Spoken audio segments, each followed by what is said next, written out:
বিসমিল্লাহির রহমানির রহিম। আল্লাহ। আল্লাহ শব্দের অর্থ হলো এক ও অদ্বিতীয়। আল্লাহ শব্দের আরেকটা অর্থ হলো আল্লাহ। আল্লাহ হলেন সাধারণত যার ইবাদত করা হয়, যিনি নির্ভরশীল রব এবং সমস্ত সৃষ্টির উপর ইলাহ ও মাবুদ হওয়ার যোগ্য। তিনি ইলাহ হওয়ার সমস্ত গুণাবলীতে গুণান্বিত। আল্লাহ নিজে বলেছেন, তার মধ্যে উলুহিয়াতের সমস্ত গুণাবলী একত্রিত হয়েছে। তিনি সমস্ত দিক থেকে একমাত্র ইলাহ হওয়ার যোগ্য, যা তাকে একমাত্র মাবুদ হওয়া আবশ্যক করে তিনি একমাত্র প্রশংসা ও শুকরিয়া পাওয়ার অধিকারী। তিনি মহান, মহাপবিত্র, মহাশক্তিধর, মহাসম্মানিত ও মহামর্যাদাবান। আল্লাহ নামের মধ্যে আসমাউল হুসনার সমস্ত নাম ও সূর্য সিফাত একত্রিত হয়েছে। আল্লাহই অধিক ভালো জানে। আল্লাহ নামটি চিন্তা গবেষণা করলে দেখা যায় আল্লাহ নামের মাঝেই ইলাহিয়াতের সব অর্থ বিদ্যমান। এই নামটি পরিপূর্ণ সিফাত ও একমাত্র তারই জন্য নির্ধারিত, এবং কেননা অনুরক্তর মাঝে সমস্ত পূর্ণাঙ্গ গুণাবলী থাকার কারণেই সবাই তাকে ভালোবাসে, এবং তার পরিপূর্ণ গুণাবলীর কারণেই তার কাছে নতজানু হয় ও বিনয়ী হয়। পূর্ণাঙ্গ গুণাবলীর কোনো গুণই সর্বাধিক বিবেচনায় মহান আল্লাহর থেকে বাদ পড়ে না, অথবা তিনি তাদের উপকার করেন, তাদের দেখে ভালো করেন ও সাহায্য সহযোগিতা করেন, তাই তারা তার দিকে ঝুঁকেন বা তার ইবাদত করেন। ফলে ইবাদতকারীর প্রতি কল্যাণ বর্ষিত হয় এবং তাদের থেকে অকল্যাণ ও ক্ষয়ক্ষতি প্রতিহত হয়। একথা সকলেই অবগত আছে যে নিশ্চয়ই আল্লাহ তাআলাই সবকিছুর মালিক। তার সৃষ্টির কেউ নিজের যেমন মালিক নন, তেমনি অন্যেরও মালিক নন। তারা নিজের যেমন কোনো উপকার বা ক্ষতি সাধন করতে পারে না, তেমনি অন্যেরও কোনো উপকার বা ক্ষতি সাধন করতে পারে না। এমনিভাবে তারা নিজেদের ও অন্য কারো জীবন মৃত্যু পুনরুত্থান কোনো কিছুই দিতে পারে না। কারো মনে যখন এই কথা গেঁথে যাবে যে আল্লাহ তাআলাই একমাত্র ইলাহ ও আশ্রয়দাতা, তখন বান্দার ভালোবাসা, ভয় ও প্রত্যাশা সবকিছুর তার রবের সাথে সম্পৃক্ত হওয়া আবশ্যকীয় হয়ে যাবে। সবকিছুতেই যখন তার কাছে ফিরে যাবে, তিনি ব্যতীত সৃষ্টিকুলের সব কিছু থেকে চাওয়া প্রত্যাশা বর্জন করবে, যাদের নিজেদেরই পরিপূর্ণতা নেই। তারা নিজেরা কর্ম সম্পাদনকারী নন। সুউচ্চ সুমহান আল্লাহ ব্যতীত কোন শক্তিদাতা ও সাহায্যকারী নেই। সাইকুল ইসলাম ইবন তাইয়ামাহ রাদিয়াল্লাহু তাআলা আনহুকে আল্লাহর নামসমূহের মধ্যে ইসমে আজম তথা সবচেয়ে বড় নামের ব্যাপারে জিজ্ঞেস করা হলো, সবচেয়ে বড় নাম কি আল্লাহর নির্দিষ্ট ও সুপরিচিত, নাকি তা অনির্দিষ্ট ও অপরিচিত? তিনি এই প্রশ্নের উত্তরে বলেন, কিছু লোক মনে করেন যে আসমাউল হুসনা তথা আল্লাহর সুন্দর নামসমূহের মধ্যে ইসমে আজম তথা আল্লাহর সর্বাধিক মহান নামটি শুধু তিনি যাদেরকে নির্বাচিত করেন সেসব বিশেষ বান্দাগণ বা কারামাতের মাধ্যমে জানেন, বা সাধারণ নিয়মের বহির্ভূত। মূলত এই ধারণাটি ভুল, কেননা আল্লাহ তাআলা তার নামসমূহ ও তার সিফাতসমূহ জানার জন্য আমাদেরকে উৎসাহিত করেছেন।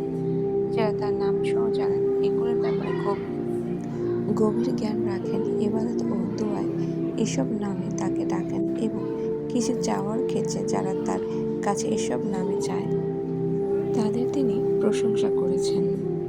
নিঃসন্দেহে আসমাউল হুসনার অগ্রবর্তী নামই আল্লাহর সর্বাধিক মহান নাম ইসমে আজম।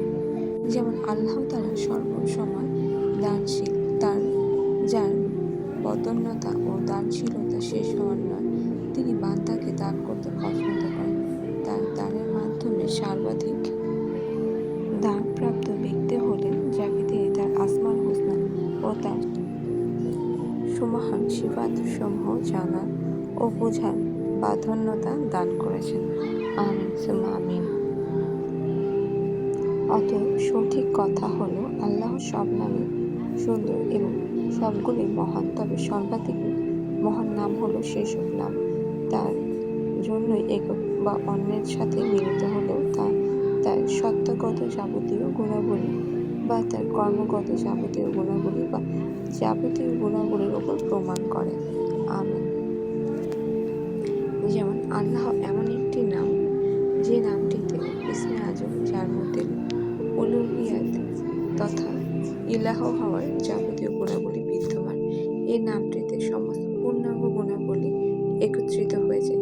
এমনইভাবে আল হামিদ মহা প্রশংসিত ও আল মাজিদ মহামান্বিত ও সম্মানিত।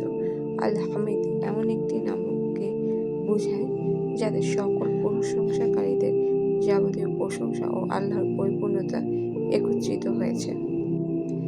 এ নামের কাছাকাছি অর্থের নাম হল আল জালিল মহা মহিয়ান, আল জামিল মহা মনোরম, আল গনি অমুখাপেক্ষী এবং আল করিম মহা সম্মানিত। যেমন আল হাইয়ু চিরঞ্জীব ও আল কাইয়ুম চিরন্তন। আল হাইয়ু বলা হয় যার রয়েছে মহাপরিপূর্ণ জীবন, যাদের সত্তার যাবতীয় অর্থ বিদ্যমান। আর কাইয়ুম হলো যিনি নিজে নিজেই প্রতিষ্ঠিত, বিদ্যমান, শাশ্বত। তিনি সব সৃষ্টি থেকে মুখাপেক্ষীহীন এবং সকল সৃষ্টি তিনি সৃষ্টি করেছেন। এটি এমন একটি নামে যাতে যাবতীয় কর্মের গুণাবলী প্রবিষ্ট হয়েছে। আল্লাহর আরও অন্য নামের মধ্যে রয়েছে আল আসিম মহামর্যাদাপূর্ণ, অতি বিরাট, এবং আল কবির অতি বৃহত্ত, অতি মহান, যাদের তার নামসমূহ ও সিফাতসমূহের যাবতীয় মহত্ব, বরত্ব, আহমিকা একত্রিত হয়েছে। তার সকল সৃষ্টির যাবতীয় সম্মান ও মর্যাদা প্রদর্শন একমাত্র তারই জন্য। যেমন তুমি বলো, ইয়াজাল জালালি ওয়াল ইকরাম, হে মহামর্যাদাবান, মহামহত্ব ও মহাসম্মানিত। কেননা আল জালাল মহামহত্ব হল বরত্ব, মহত্ব, আহমিকা ও সর্বাধিকের পরিপূর্ণতার গুণ, আর ইকরাম মহাসম্মানিত হল বান্দা কর্তৃক তাকে মহাসম্মান প্রদর্শন করা। অতএব উপরোক্ত আলোচনা থেকে এই কথা প্রতীয়মান হয় যে ইসমে আজম সর্বশ্রেষ্ঠ নাম হল ইসমে জিন্স, সমগোষ্ঠিত নাম। শরিয়াতের দলিল ও অর্থ এ মতটি প্রমাণ করে। যেমন সুনানের কিতাবে বর্ণিত আছে, রাসূলুল্লাহ সাল্লাল্লাহু আলাইহি সাল্লাম এক ব্যক্তিকে দোয়া করতে শুনলেন। সে বলেছিল, হে আল্লাহ, নিশ্চয়ই আমি আপনার কাছে প্রার্থনা করছি। আমি সাক্ষ্য দিচ্ছি যে আপনি একমাত্র আল্লাহ, যিনি ব্যতীত কোনো ইলাহ নেই। আপনি এক ও অমুখাপেক্ষী, যিনি কাউকে জন্ম দেন নাই এবং কারো থেকে জন্ম নেননি, আর তার কোনো সমকক্ষ নেই। রাসূলুল্লাহ সাল্লাল্লাহু আলাইহি সাল্লাম তখন বললেন, হে সত্তার হাতে আমার প্রাণ, সেই সত্তার কসম, এই ব্যক্তি আল্লাহর কাছে এমন ইসমে আজম পড়ে দোয়া করেছেন যার উসিলায় দোয়া করা হলে আল্লাহ তাআলা কবুল করেন এবং যার উসিলায় প্রার্থনা করা হলে তিনি তা দান করেন। আমিন সুম্মা আমিন। তাছাড়াও অন্য একটি হাদিসে এসেছে, এক ব্যক্তি দোয়া বলল, হে আল্লাহ, নিশ্চয়ই আমি আপনার কাছে প্রার্থনা করছি, নিশ্চয়ই সমস্ত প্রশংসা আপনার, আপনি ব্যতীত কোনো ইলাহ নেই, আপনি দানশীল, আসমান ও জমিনের সৃষ্টিকারী, হে মর্যাদা ও ঔদার্য প্রদানকারী, হে চিরঞ্জীব ও সুপ্রতিষ্ঠিত ধারক, আমি আপনার নামের উসিলায় আপনার কাছে প্রার্থনা করছি। তখন নবীজি হযরত মুহাম্মদ সাল্লাল্লাহু আলাইহি সাল্লাম বললেন তার সাহাবীগণকে, তোমরা কি জানো সে কিসের দ্বারা দোয়া করল? তারা বললেন, আল্লাহ এবং তার রাসূলই ভালো জানেন। তখন তিনি বললেন, যার হাতে আমার প্রাণ, তার শপথ, সে আল্লাহর ওই ইসমে আজম দ্বারা দোয়া করেছে যা দ্বারা কেউ দোয়া করলে তিনি দোয়া কবুল করেন, আর যা দ্বারা কিছু চাওয়া হলে তিনি তা দান করেন। আমিন সুম্মা আমিন। এছাড়া রাসূলুল্লাহ সাল্লাল্লাহু আলাইহি সাল্লাম আল্লাহর ইসমে আজম নিম্নোক্ত দুইটি আয়াতে রয়েছে। আল্লাহ তাআলা বলেছেন, আর তোমাদের ইলাহ এক ইলাহ, তিনি ছাড়া আর কোনো সত্য ইলাহ নেই, তিনি অতি দয়াময়, পরম দয়াময়। সূরা আল বাকারা আয়াত 163। সূরা আল ইমরানের শুরুতে আল্লাহ তাআলা বলেছেন, আলিফ লাম মিম, আল্লাহ, তিনি ছাড়া কোনো ইলাহ নেই, তিনি চিরঞ্জীব, চিরপ্রতিষ্ঠিত ধারক। অতএব বান্দা অন্তরের অন্তঃস্থ থেকে বিনয়ের সাথে যখন আল্লাহকে তার এসব ইসমে আজমের দ্বারা ডাকে, তখন তার দোয়া ফিরিয়ে দেওয়া হয় না। এ নামের দলিল হলো আল্লাহ তাআলা। আল্লাহ তিনি ছাড়া কোনো সত্য ইলাহ নেই। তিনি চিরঞ্জীব ও সুপ্রতিষ্ঠিত ধারক। সূরা আল বাকারা আয়াত 255।